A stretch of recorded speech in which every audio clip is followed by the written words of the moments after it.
Bismillahirrahmanirrahim. Assalamualaikum warahmatullahi wabarakatuh, Bu. Waalaikumsalam warahmatullahi wabarakatuh, Bu.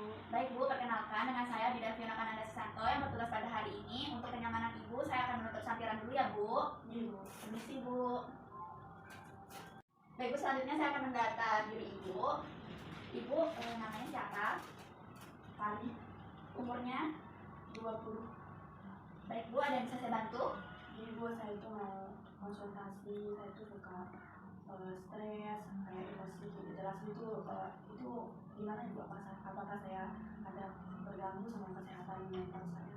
Baik, Bu, untuk penjelasannya, Ibu harus menandatangani persetujuannya. Iya, Bu. Makasih. Baik, Bu, di sini saya mempunyai leaflet untuk mempermudah Ibu juga.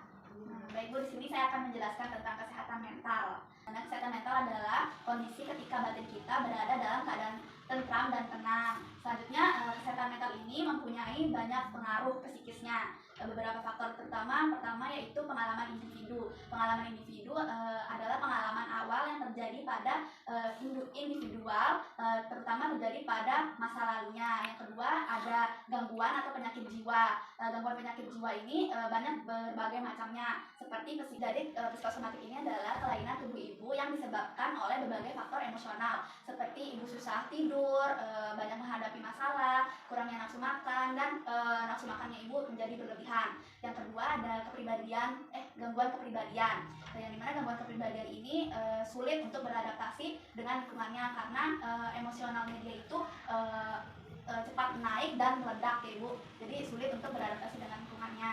Baik, selanjutnya di sini ada retardasi mental, yang dimana retardasi mental ini adalah gangguan yang menyerang sistem perkembangan jiwa. Contohnya seperti sulit memahami ilmu pengetahuan, sulit memahami kata-kata baru, sulit memahami hal-hal yang baru ya Ibu. Selanjutnya di sini juga ada rasionalisasi, yang dimana rasionalisasi ini adalah gangguan kesehatan mental yang suka memutarbalikkan fakta dari ego diri sendiri dan mengakibatkan hilangnya kepercayaan diri ibu. Baik Bu, selanjutnya di sini ada neurosis, yang dimana neurosis ini adalah gangguan kejiwaan yang menyerang dalam keadaan sadar dengan tingkah laku yang aneh.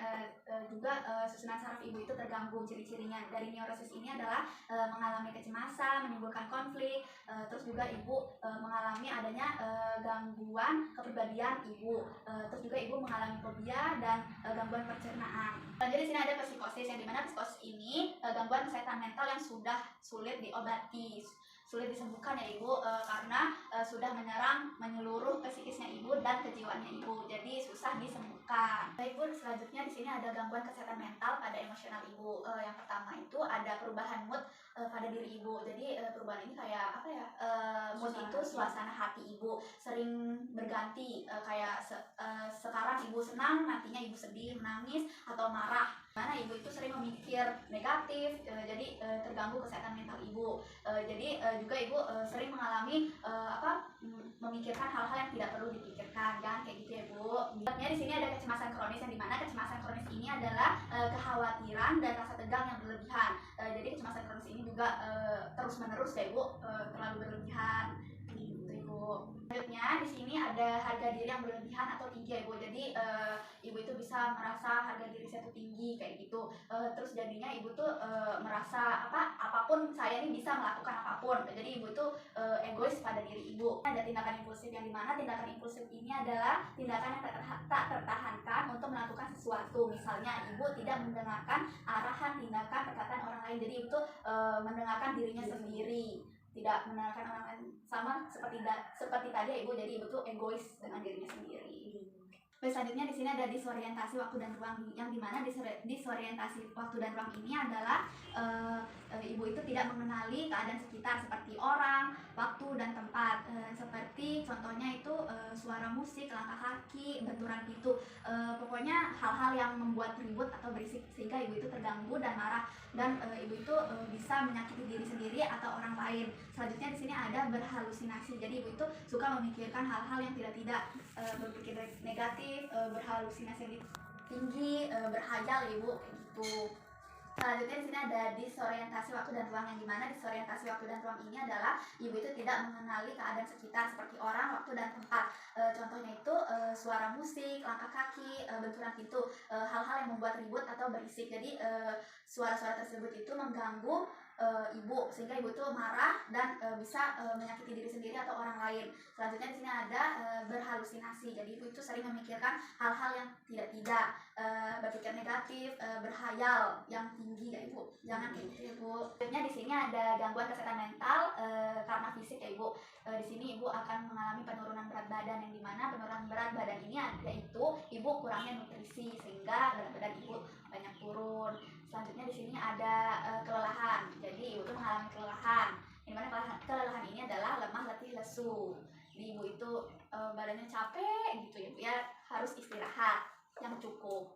Selanjutnya di sini ada penurunan libido, yang dimana penurunan libido ini adalah gairah seks ibu itu berkurang dikarenakan stres yang berlebihan, terus juga kurangnya hubungan yang harmoni ibu. Terus selanjutnya di sini ada kurang gizi, yang dimana kurang gizi ini adalah kurangnya asupan makanan yang bergizi seperti kurangnya vitamin, nutrisi di dalam tubuh ibu, sehingga ibu mengalami penurunan berat badan, tidak nafsu makan dan sebagainya. Selanjutnya di sini ada amenore, yang dimana amenore ini adalah ibu mengalami tidak menstruasi atau haid ya ibu, dikarenakan stres yang berlebihan. Jadi stresnya jangan dikurangi ya ibu. Di sini ada 2 faktor yang mempengaruhi gangguan kesehatan mental ibu, seperti faktor internal dan eksternal. Faktor internal adalah faktor yang berasal dari dalam diri ibu sendiri. Misalnya sifat. Jadi sifatnya ibu tuh misalnya pemalu, pemarah, terus penyabar kayak gitu ya ibu. Itu juga berpengaruh jika ibu mempunyai keturunannya nanti bisa meniru sifatnya ibu seperti itu. Nah, gimana faktor eksternal ini berasal dari luar diri ibu, seperti cara berpikir ibu, cara berperasaan ibu, hati nurani ibu, seperti kayak ibu berinteraksi dengan lingkungan di luar, baik itu di keluarga atau di masyarakat ya ibu.